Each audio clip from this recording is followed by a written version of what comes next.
everybody. Welcome back to the Daily EQ Show. And today we're going to be talking about how you can heal yourself in different ways.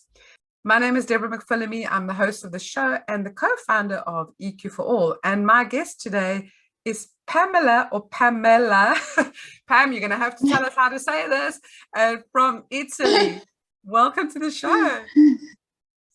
Thank you. Good morning. Yeah, in Italian we say Pamela, but international is Pamela, so it's okay. I love the language, and I mean, I'm fascinated by languages, and I've always been fascinated by Italian. And Italian is almost like it's got a tune to it. Pamela, Meleli. Yeah, everyone told me the same. I just tell you a little story. I was in India. Yeah. And I was fighting with my ex-boyfriend in Italian, and a guy was walking in front of me and said, "Oh, your word is so musically." And I was fighting, and I said, "No, come on." So yeah, Italian. It's beautiful, and I think I've never been to Italy, and funny enough, I've been to so many countries around the world, but the first country I ever wanted to go to was Italy, and I still haven't been there. But hopefully, with our retreat next year, I'm finally going to get to Italy. Yeah. The perception of Italy is that it's the country of love. It's of passion, of food, express their and food. Pizza pasta is my favorite food. Nice. I'm so excited you're welcome. To have you on this show because you're my first Italian guest. Oh wow. So Pamela, tell us a little bit about, because you were saying that you're an artist. So is that some of your art in the background? It's beautiful. Yeah. I'm in my studio, and these are some of my paintings. And I'm a painter, illustrator, and muralist. So this is why I'm here, and I will talk about my story later. So so you do illustrations as well? Yes, I graduated in the Fine Art Academy in Florence as a painter, and I do a lot of interior painter in the house of the people. And during the pandemic, I started to study illustration because it gave me the possibility to work for everyone and everywhere. So it's more easy and to be connected with everyone. Yeah, that's wonderful. I mean, I can't paint to save my life. I think I can only paint by numbers, but maybe one day when I'm retired, I'll learn. It's only exercise and time, as everything, Yeah, very much. So you were saying that earlier on that you've healed your body yourself. So can you tell us a little bit about what was going on? What did you heal from, and how did you do it? I'd love to hear your story. Yeah, I want to say first that I'm not a doctor, and I don't want to be compared to doctor, because I really need the doctor, and the doctor also helped me to save me. So this is my after the doctor. So, and also before, because it's more as the Chinese medicine is very important to listen our body every day. Yeah.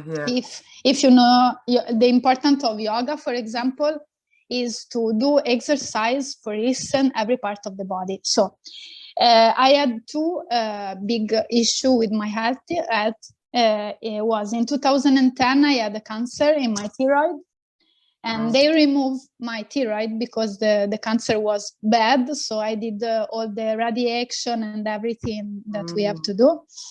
And in 2013, I had the Crohn's disease. And this was the most hard moment because it's an autoimmune sickness.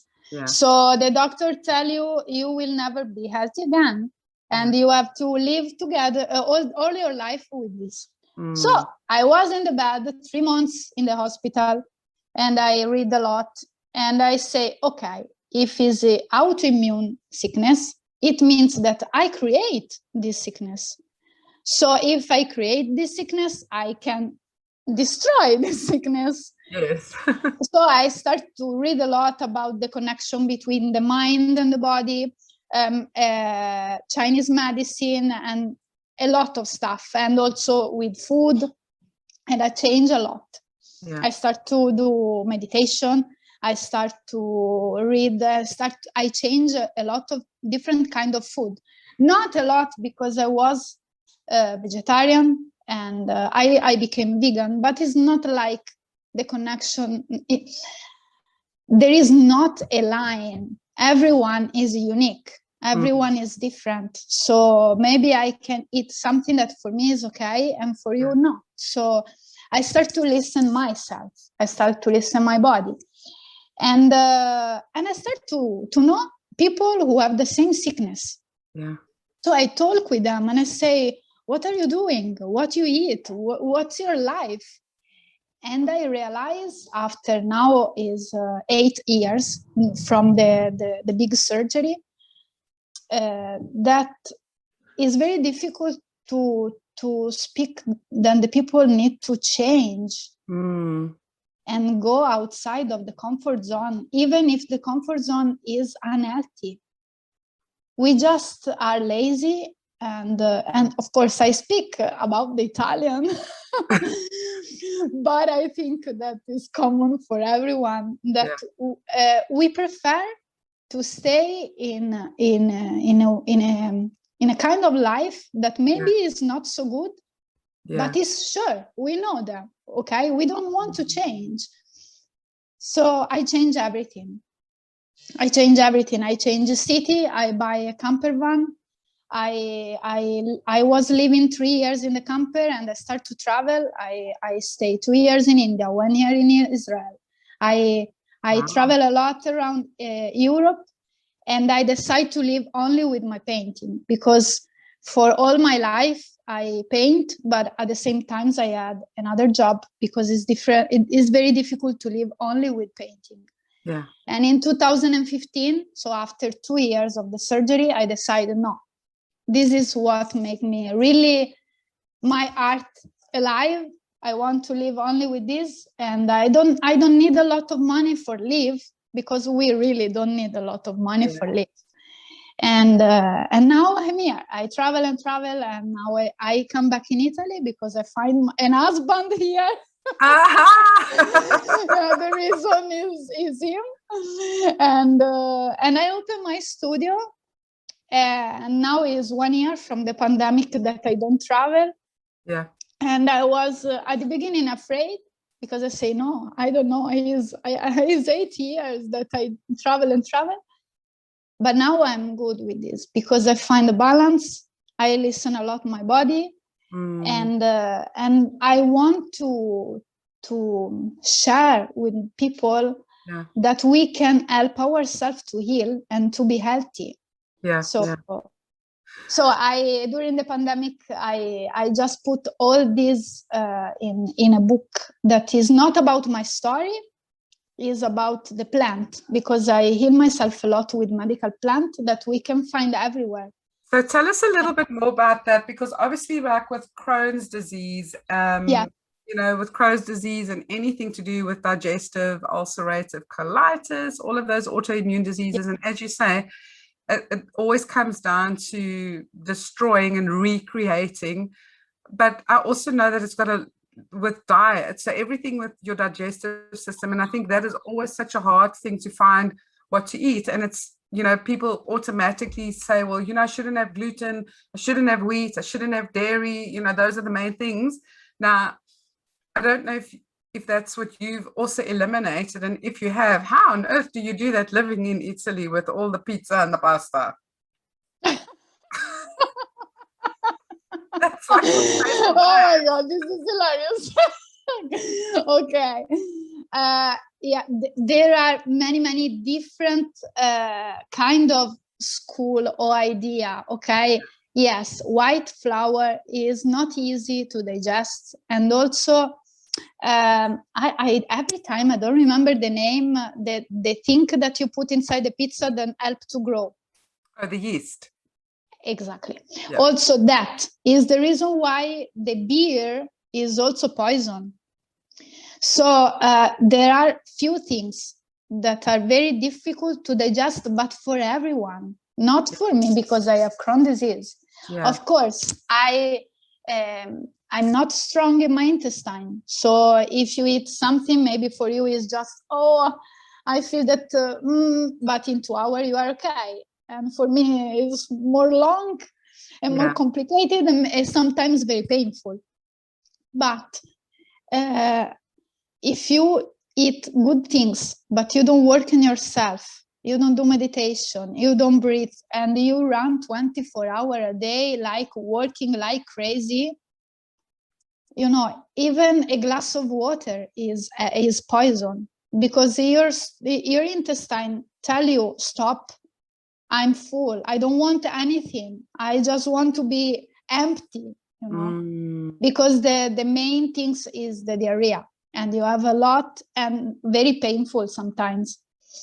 And sometimes you just need to let the diarrhea go, because you need to be empty. And when you need to be empty, you have to just eat white rice and water and some maybe carrots, you know, like super light, because is a kind of auto detox that your body tell you that you need. For me, is kind of, I feel that maybe it's too much energy, and maybe it's too much negative energy around me, and also the world and the situation, and maybe because I work a lot and super stressful. Yeah. When I have my period, is like, okay, now you die, and in 7 days you reborn again. It's like a pause in my life. You have to detox. And so I drink some tisana with herbs, then help me to have less pain.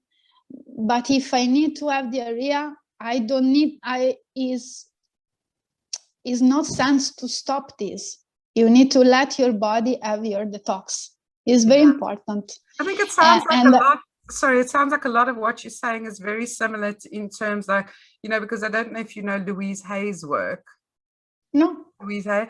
So Louise Hay always talks about that the symptoms of your body tells you about what is going on in your mind. And yes. It's like, I know a writer, she is Claudia Ranville. She write about all the connection. This is another kind of way to watch your body. For example, the thyroid block of talking and the creativity. So if I watch back on my life in 2010, I was stuck in a situation that I don't want to be in. And I was not able to talk and to go out of my comfort zone, because I was young and I was with not a lot of experience, and I don't want to hurt anyone, you know.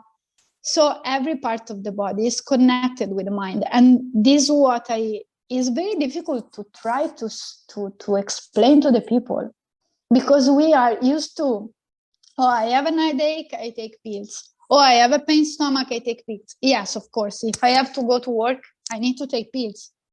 But try to understand why you have a headache, why you have pain in your stomach. Because maybe is because you stay too much thinking about something. So your mind say, chill, relax.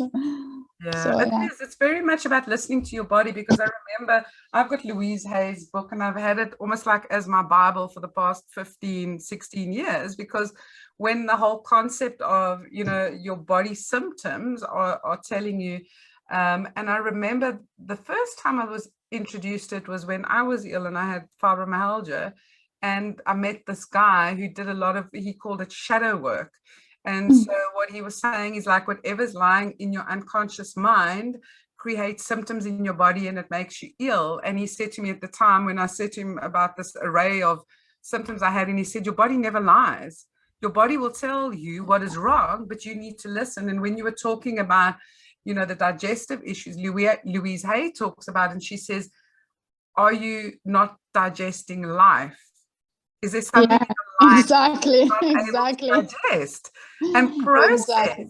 Because when we start tuning into and listening to our bodies, it makes our life easier. But let me ask you this, because this was an interesting thing, or your opinion on this, is that I was chatting to my team last week, and we were talking about that the fact that human beings struggle to do anything preventative. We wait for something to happen. We wait until we're ill. And then we shift into that mindset of going, well, now I need to eat well for my heart. I need to be heart healthy. Or, something has happened. People always wait for something to happen. It was the same with me, chronic fatigue syndrome, then fibromyalgia, all of this stuff. What do you think? Why is it that people struggle so much to start listening to their bodies right in the beginning instead of waiting to get ill? Is it because I mean, Louise Hay has been around for 20 years. She's been talking about this stuff for 20 years, but we still don't listen, do we? I'm the same. I can only have sourdough. I can't eat normal wheat because I have digestive issues. I can't have dairy, but I will still have that ice cream, and I will suffer the consequences because I love the ice cream so much. But I kind of like ignore my body, and I'll go, no, you'll be fine. In a couple of hours, you'll be fine. You know what I mean? So why do you think we do that? Why do we not listen to our bodies? I think it's cultural. Because no one teach us how to listen our body when we are child, and how we can take care of our body. Because if you watch for example the people from Japan or from China, and you see that they are meditating and doing Tai Chi in the square, we are so different. So I think the first is cultural. The second is because we are lazy. We are really lazy. And third, I think that because we have the medicine. So we think, okay, if I have a problem, I can take pills. It's easy. And so and also everyone is very different. So everyone have his own story. And if you see all the people that really eat shit, because we really, I know a lot of people who eat only fast food and food that is already done, and you tell, listen, is dangerous, this food, or smoke 20 cigarettes a day. What you can tell to them? So I think that a lot of people will change when they face a sickness, and sometimes the sickness come only for this reason. If you understand, you don't understand, I show you in the worst terrible way that you can listen, Look how many people are addicted to alcohol. Alcohol is poison. I was also drinking alcohol. Come on, I'm not a monk in a monastery. But when I realized that was poison, I stopped. So if I understand that something is not good for me, I stop. We can change every day. And the people don't understand that every day is a new day. We can really change our habits every day. Yeah. We don't need to have a guide or a Bible or something. And also, I think that is also a kind of influence from the religion. That we pray and God help us. Of course, I also have a faith, but I have faith, first of all, for me and my power that is inside of me. I don't need to wait that someone help me. It's kind of an attitude that we bring from billions of years. Yeah. That I pray and I wait for the miracle. The miracle is inside of us. That's so true. Because honestly, it's so true, because it's that whole thing about, first of all, it's like you've got the answers within you, you've got the power within you, and then it comes down to self-care, self-love. If I love myself, if I want to have a better life, if I don't want to have pain, I can fix this. I don't need to wait for somebody else to fix it. And also, like you were saying, you've just put it into perspective that, we live in a world where there's just a pill for everything.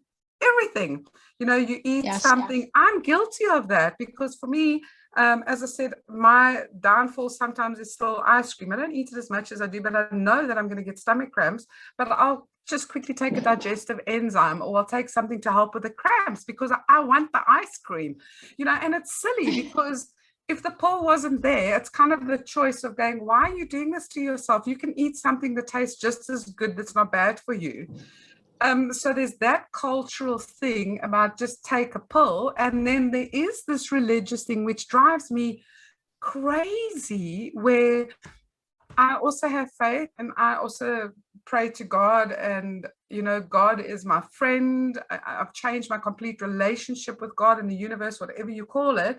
But I was also brought up in that culture of where you ask God to heal you and then you wait, but God's given you the common sense and the power, and I don't want to go down a religious aspect, but I remember where this really woke up for me, where when you brought up in a religious culture and God is the answer to everything and all of this. And I remember reading another Pam Gright's book, and in her book, I know that. I know her. she's amazing, isn't she? I love her books. Yeah. And in one of her books, right in the beginning, she says, nowhere in the Bible does Jesus say, worship me. Jesus says, follow me, because Jesus can do all these miracles within himself and with other people, create this amazing life. And that really kind of put in a puzzle piece in terms of how we were taught, even by religion, that actually we've got so much power within us to change our own lives, our own health, create our own dreams and stuff. And I think it's about the deprogramming of believing that everybody else is responsible, including God, for our health or for our life. Where it's like, no, you have the power to change this, change your diet, change your mind, heal from your thoughts, heal from your unresolved emotional issues, and you can change your life. But if everyone do this, a big business collapse. So my idea is that Jesus was absolutely amazing, but it was misunderstanding, because maybe they don't want. If we look to the Egyptian population, they was full power people. Yeah. Like a lot of medical plant and a lot of medicine come from the Greek society, the Egyptian society, and Indian society. Yeah. So it's ancient, really ancient. And the Aboriginal people who live in the forest, they still heal ourselves with this. Yeah. So the problem is exactly this. Our society is a consumistic society. If we are sick, everyone earn money, Yeah. So if you go to the, like a Chinese doctor, the Chinese doctor is famous if all the patients are healthy. For us, it's the opposite. The doctor is famous if have a lot of patients, and all the patients go to him. So it is exactly that they want that we are sick. Yeah. Of course, it's not a program from the people, because it's also the pollution, it's also the food, everything. Yeah. But there is no money interest to let the people open the consciousness and help the people open the healthy program that we have inside. Yeah. So we need really to work a lot inside ourselves, because we have so much obstacle, a lot. And I think a lot of people are going back to basics, and that's why, because so they can know what's in their food. There's so many people that are going, you know what, we're going to grow our own food, we're going to live off the grid, because we don't have control over all the toxins, the chemicals, and the stuff that they put in our food. We trust people with a pill. We don't really know what that pill is in, and we're putting it into our body. Whereas if you're using like plants and stuff, at least you have that control, because you deciding, is this good for me or not? You can tune into your intuition. Your body will tell you if it's not good for you. It's like, I remember thinking about this quite a while ago, because I struggled for the longest possible time about, especially if you've had health challenges, and then people say, this is healthy, this is what you should eat. No, you need to follow the Mediterranean diet. This is good. No, let's do keto. No, let's do. And then eventually you're like, wait, what do I do? Because even like with vegetarianism stuff, I mean, I used to be a vegan, I love vegan food. I love chickpeas and I love lentils and stuff. My colon hates it. It's so in so much pain when I eat chickpeas and lentils. It's not good at digesting that. And so what you were saying, it's very much about your body is unique, and it's about the tuning in to what is good for you, what works for your body, what works for your digestive system, because it's not about what somebody else says. And I think that creates so much pain and suffering because we constantly think that we've got to treat our bodies all the same way and what other people say is good for us, where we know what's good for us. We just need to listen. Yes, exactly. Exactly. Yeah. Because for me, I'm now are a lot of years that I'm vegan, and I really digest very good chickpeas and lentils, because my body now is addicted to. If someone eats and is not used to it, maybe is full of pain. So everybody is different. Yeah. And also, I think that the best doctor in the world is my grandmother, because when I talk with her and I bring her to the supermarket, she really chooses the right food. And she told me, what is this? Is food? Is not food. So is true, because she is living in a countryside for all her life, and she knows how to eat the healthy food. Yeah. We change because we are in a consumeristic way. Yeah. So the supermarket give us so much choice. Yeah. And we have so less time for cook. That is not true. But we prefer time. Yeah, exactly. It's just organized. Yeah. You were talking about consumerism, because I never think about consumerism as a idea or way of life. I must admit I don't. It's not something that pops up into my mind. But my very young PA, who's 23, she'll always talk about it's got to be sustainable. You don't want to make stuff that's going to affect the environment. So she often has, these thoughts, and she's constantly bringing it back to us.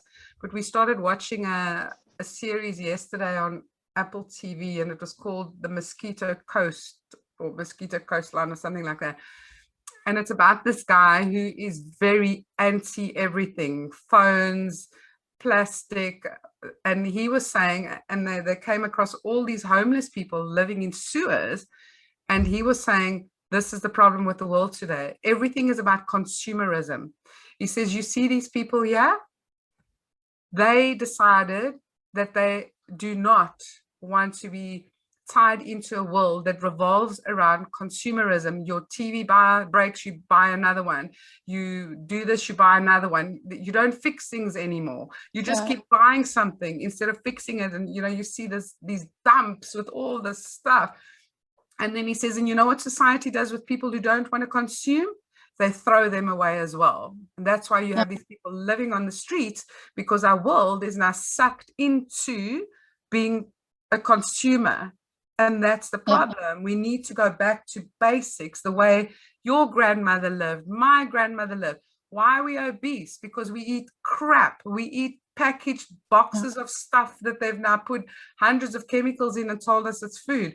Why are we obese? Because we're not working the land anymore. We're sitting behind our desks, consuming, watching, we're not doing. We say we don't have enough time because we're consuming and we're not doing. And I think it's really waking me up to the fact that it's so interesting that today I'm talking to you after watching that thing yesterday, which really made me think, because that's the truth. When we say we don't have time, of course we have time. You have time for yourself. You can make 2 hours in the day to cook for yourself, even if you prepare your food for the whole day and then it's done. But we have these excuses because we're living, I feel like I'm preaching now, but we feel like we're living in an instant society. We want everything to happen instantly. I eat something wrong, I take a pill. I do this. You know what I'm saying? It's just crazy. Yeah. It's like that we need to have a big change and stop. During the pandemic, I saw that there is the possibility, because a lot of people was at home and start to do it. But now that we can start to reopen again, I see that maybe it was not enough. Yeah. Someone, maybe it will start to change, but it's very slow. I feel and I think that we need to be strong. Yeah. And the people like us that understand this, we just need to do. And the people watch and follow us, and maybe we can be an inspiration. For example, when I am at home on Sunday, I cook for all the week and I put in the freezer. And I make the toothpaste by myself. I make the shampoo by myself. We can do with the nature, and the thing that we can find is just change the setting of the mind. Yeah. And also we can spend very, very less money. But really, if the people understand that we can spend less, but a lot of people are slave of the work and slave of the renting of the house because they want to buy another car, but you really need another car. You really need a new model. Yeah. No, it's just the society. Buy a bicycle instead. I remember when I went to Holland and I was like, everybody there is on their bikes. They look so happy. Even when it's in the snow, they ride their bikes to work and to school. And they got these little things on the back where the children sit in there. So it's not like we have to have a car because we have children. No, we just put a little buggy thing on the back, attach it to the bike, and everybody goes. And I'm like, oh my gosh, what a wonderful way to live life. And I think my perception of Italy as well is that I remember watching that movie Eat, Pray, Love. Yeah, beautiful. Yeah. And where she said as well that, you know, that the Italians really know, maybe not so much now, because I think we all catch up with the crazy world, but people always say that it's a slower pace. Italy is divided in two. Yeah. Eat, Pray, Love was in Rome, was not in Milan. So the north is very European and very like Turin and Milan. They are big city and is a different way of living. Yeah. The center and the south of Italy is really like the movie is nice and chilly, slowly. Yeah, more in the south. Yeah. And I think that us specifically in the UK, and I know America, and even to a point in South Africa, you know, people can really learn. And we've got to learn to slow down, because what are we keeping ourselves so busy for? Are we having the quality of life that we want by being so fast and wanting, as you say, to have that extra car? Is that really going to give you joy? Or is less money, living in a more relaxed state, listening to yourself? I mean, to me, that seems more joyful, because those are the things that make you feel fulfilled and happy. You know, when you're in nature, when you're going for a walk, when you're amongst trees, that to me is more joyous than having stuff. Yeah. We need to wait. We do. I hope that a lot of people will understand. Now we are really in the middle of the hyper-consumistic area with Amazon that is the king, because we can just push a button and we can have everything, you know. Is of course during the pandemic and for a lot of work is very helpful. Like have a smartphone, you know, there is the double face of the coin. Internet is an amazing tool because we can be in contact with everyone. If there is no internet, we cannot talk today. But the other side is that we lost the connection between a person and another person. There is no empathy anymore. Everyone is fighting with everyone, and also everyone think I'm right, you are wrong. We can be both right. We can be both wrong. Everyone has his own vision of the world, you know. We need to work a lot and talk with the new generation. Yeah, and have this rebalance. So I know we're running out of our time. So I've wanted to find out, you said that you do art as a therapy. So tell me a little bit about that quickly. I want to know more. How do you use art as therapy? Yeah, I use in two different ways. One, I teach how to draw the mandala. And mandala I also did in India, and is a kind of looking inside ourselves with color and shade and different kind of form, so we can just sit and look inside ourselves. And I let the people paint their mandala, or sometimes they ask me to paint the mandala because they need to unblock some part of the body that is blocked. And the other is like with botanical art, so we can paint plant. We do retreat in the nature, and I have the next retreat is in the beginning of June in a little forest. Ooh. And we just watch the plant sitting in the grass and paint with creativity. So this is what I'm doing because art helped me a lot for all my life. Yeah. And I feel that is an amazing tool as music to heal ourselves, because it's a connection with the soul. Is straight music, go to the soul, art, go to the soul, and talk with our inner child, because we forget that we are child. Yeah. Oh, it sounds amazing. I can't think of anything better, sitting somewhere in a little forest and painting and just being in touch with the ground and nature. And as you say, you know, anything that you do creative is food for the soul. It's anything music and anything creative. So before we end off, tell me, what does emotional intelligence mean to you? Emotional intelligence. Wow. At the end, you make me a very difficult question. Emotional intelligence. I don't know. I don't know. I think about my intestine because, you know, is a very emotional intelligence. But I don't know if you mean something like that, because for me the intestine is the second brain. So if there is a person that is not so good, I feel immediately in my stomach. So now is my alarm clock inside, and I say, no, maybe go away. So I don't know if you mean this. That's amazing. So did you say, so you feel it in your stomach when somebody else is not okay? Yeah. I love that, because it's that whole thing about your intuition, isn't it? Because your emotions and your intuition kind of sit in this part of your body, you know, in your trunk and your stomach. So what you're saying is that you use your gut as your, almost like your intelligence radar of saying, nah, in my guts I can feel that this person is not right. That's brilliant. I've never heard that description before. And I think that it's so true, because as you say, your gut is your second brain. And if you listen to your gut's going to help you with so many things. And that's why people talk about gut instinct. A lot of people talk about intuition as listening to their gut. So what a beautiful, wonderful, different way of explaining that. I love it. Thank you. And my second question to you is, so if somebody was in the same situation as you were, where you were ill and, you know, you just weren't paying attention to your body and you just didn't know where to start and what to do, what would you say to them right now?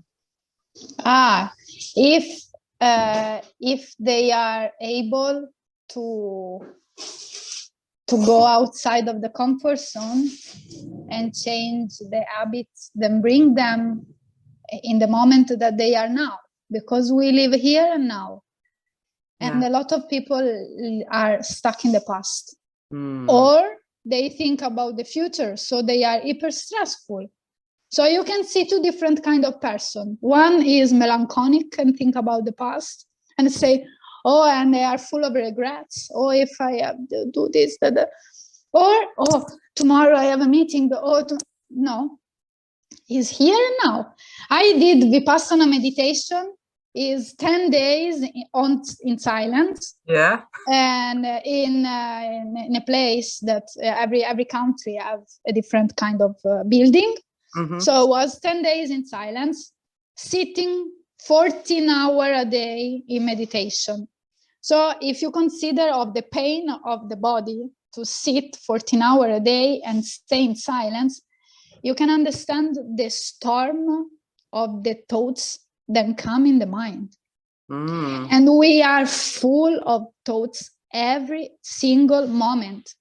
And after the day number 4, I start to see all my life. And I start to understand that my life is a puzzle. And all the people that I met in my life, I met for a specific reason. Even the people that was not good, they teach me something. Yeah. So if we really trust that there is a plan that is more big than us, and the universe or God, or as you want to call, is guiding us, we can really chill and do the best every day, because we live here and now. So how can I am the best Pam today? I try to do my best every day. So this is what I can tell. Very, very good advice, because as you say, you know, we can do nothing about the past except heal from it, learn from it, move forward, and we can just plan for the future. So living either in the past or the future is not going to help you to feel fulfilled and happy and satisfied. You need to live in the present. So thank you so much for that. It's amazing. So before we end, where can people find you if they're interested in your art therapy or your retreats that you have? Where can they find you? Okay, I have a website, and you can just send me an email. Is my name, PamelaMarinelli.com, or you can write my artist name, that is Pam Gog, as Van Gogh. Pam Gog. Oh, so, fantastic. And we will share that as well, because just so that you can get the spelling right, it will be under this video. We'll share it across our social networks. So I want to just say it again. So it's Pamela Marinelli. Marinelli. Marinelli. Yes. Marinelli. And then you can teach me to speak Italian. When you come in Tuscany. Yes, when we're over there for our retreat in Tuscany. Okay, nice. All right. Pamela, it has been a joy to speak to you. Thank you for the opportunity. It really is, to hear your insights, to hear your wisdom and your knowledge and your story and how you've changed your life for the better. So thank you ever so much. Thank you. Thank you. And if any of you have joined in today, take note of what Pam has just said. You know, you've got nothing to lose but to listen to your own body, because your body is you. Your body is unique. It's your own DNA, your own cells, and nobody knows what's better for you than you. But it's learning to trust your gut, trust your intuition, trust your thoughts, have that self-belief, get rid of the self-doubt, because I think if we listen to too many other people, we just get confused and overwhelmed. So really take note of that, and I will share that as I said, I will share Pamela's details below this video. So thank you for joining me. Thank you. You're very welcome, and thank you to the audience, and I will see you again in the next episode. Take care. Bye-bye for now.